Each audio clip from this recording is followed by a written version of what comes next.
menoleh tapi tidak disapa, menjawab tapi tidak ditanya. Malulah saat tidak menggema ketika seorang mengumandangkan salam agama. Assalamualaikum warahmatullahi wabarakatuh. Hamdan wa syukranillah, salatan wa salaman ala rasulillah, amma ba'du. Yang saya hormati Dewan Juri yang terhormat, serta hadirin yang berbahagia. Puji syukur kita haturkan kehadirat Allah Subhanahu wa Ta'ala yang telah memberikan kita kesehatan dan kesempatan untuk berkumpul di tempat ini. Salawat dan salam kita curahkan kepada Nabi junjungan kita, yakni Nabi Muhammad Sallallahu Alaihi Wasallam, dengan untayan kata Allahumma sholli ala Sayyidina Muhammad wa ala ali Sayyidina Muhammad, yang telah mengajarkan kita untuk hidup dalam kedamaian dan menjauhi permusuhan. Pada kesempatan kali ini, saya akan membacakan pidato dengan judul Mewujudkan Kota Padang, Zero Tawuran dan Balap Liar. Hadirin yang saya hormati, Kota Padang adalah kota yang dikenal dengan budaya, adat, dan agama yang kuat. Namun, di balik itu, masih banyak juga perilaku yang minim sekali tentang moralitas dan pengetahuan, seperti tawuran dan balap liar yang seringkali mencelakakan diri dan juga orang sekitar. Padahal di dalam Islam sendiri sudah dijelaskan bahwa hal tersebut sangat dilarang. Allah berfirman dalam surat An-Nisa ayat 29, "Dan janganlah kamu membunuh dirimu sendiri, sesungguhnya Allah adalah Maha Penyayang kepadamu." Maka dari itu, sudah saatnya kita menghentikan aksi-aksi ini demi keselamatan bersama. Mengapa balap liar dan tawuran harus dihentikan? Yang pertama, karena tawuran dan balap liar dapat mengancam keselamatan diri dan juga orang lain. Yang kedua, tawuran adalah budaya jahiliyah yang harus ditinggalkan. Tawuran merupakan tindakan yang bertentangan dengan nilai-nilai Islam. Dalam Sahih Bukhari nomor 3518 dan Sahih Muslim nomor 2584 dijelaskan bahwa pernah terjadi ketegangan antara seorang sahabat dari kaum Muhajirin dan seorang sahabat dari kaum Ansor. Masing-masing membawa kelompoknya untuk berkelahi, hingga hampir terjadi perang saudara di Madinah.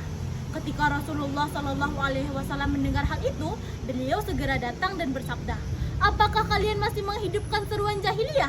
Padahal aku masih berada di tengah-tengah kalian. Tinggalkanlah itu, karena itu adalah hal yang busuk." Nah, hal itu sendiri sudah dijelaskan oleh Nabi. Tapi, mengapa kita masih melakukannya ya? Yang ketiga, melanggar hukum negara.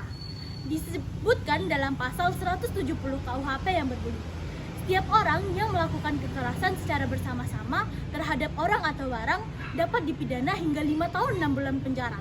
Dan pasal 489 KUHP yang berbunyi, balap liar termasuk dalam kategori mengganggu ketertiban umum dan dapat dikenakan sanksi pidana serta denda. Apakah kalian mau ditahan?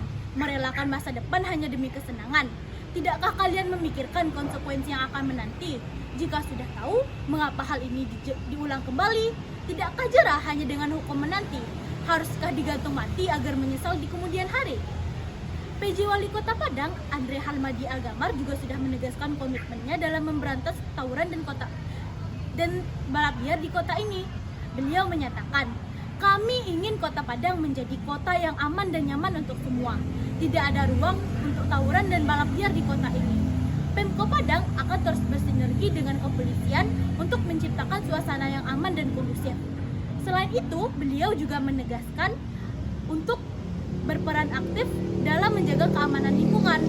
Mari kita wujudkan Kota Padang menjadi kota yang aman dan nyaman agar semua warganya bahagia, ujar Andre Algamar. Jadi, apa saja solusi menuju Kota Padang yang aman dan kondusif itu? Yang pertama, pemerintah harus menekankan yang namanya edukasi dan sosialisasi. Karena zaman sekarang yang harus diberi pemahaman itu pikiran. Jika pikirannya sudah benar, maka moralnya akan selaras. Tak lepas dari peran sekolah, komunitas, dan juga tokoh masyarakat juga harus ikut dalam mengayomi. Yang kedua, alternatif kegiatan positif. Pemerintah bisa menyediakan alternatif kegiatan seperti lomba balap resmi di sirkuit, turnamen olahraga, atau kegiatan kepemudaan yang bisa membangun solidaritas tanpa kekerasan. Yang ketiga, penegakan hukum yang tegas. Seperti yang banyak terlihat, zaman sekarang prinsip yang dipegang itu lo punya uang, lo punya kuasa. Stigma ini yang harus diberantas. Bagaimana Indonesia bisa maju jika sedikit saja disuap langsung mangap? Yang benar itu, hukum harus ditegakkan dengan tegas tetapi tetap berorientasi pada pembinaan, sehingga pelaku yang terseret dapat jera dan menerima hukuman. Yang keempat, peran orang tua dan masyarakat. Untuk anak yang baru menginjak remaja, ada baiknya selalu diawasi dalam berbagai kegiatan. Hadirin yang saya hormati, mewujudkan Kota Padang tanpa tawuran dan balap liar bukan hanya tugas pemerintah, tetapi juga tugas kita bersama. Hei anak muda, lo pikir tawuran-tawuran begitu keren? Bukannya jadi jagoan malah jadi meresahkan, men? Ayo kita perangi tindakan seperti ini dengan program Aksi Moral Bermartabat dan Tegakkan Keadilan. Karena hukum bertindak untuk menjadikan warga taat, bukan mengatur jalannya uang rakyat. Hadirin yang saya hormati, tidak terasa panjangnya waktu terpangkas karena pidato saya. Kalau begitu, izinkan saya menutup pidato ini dengan sebuah pantun. Sudahlah saya berdiri tegak, lelah membaca pidato yang ada. Apa salahnya menjawab sejenak, salam penutup penambah pahala. Saya akhiri dengan wabillahi taufiq wal hidayah. Wassalamualaikum warahmatullahi wabarakatuh.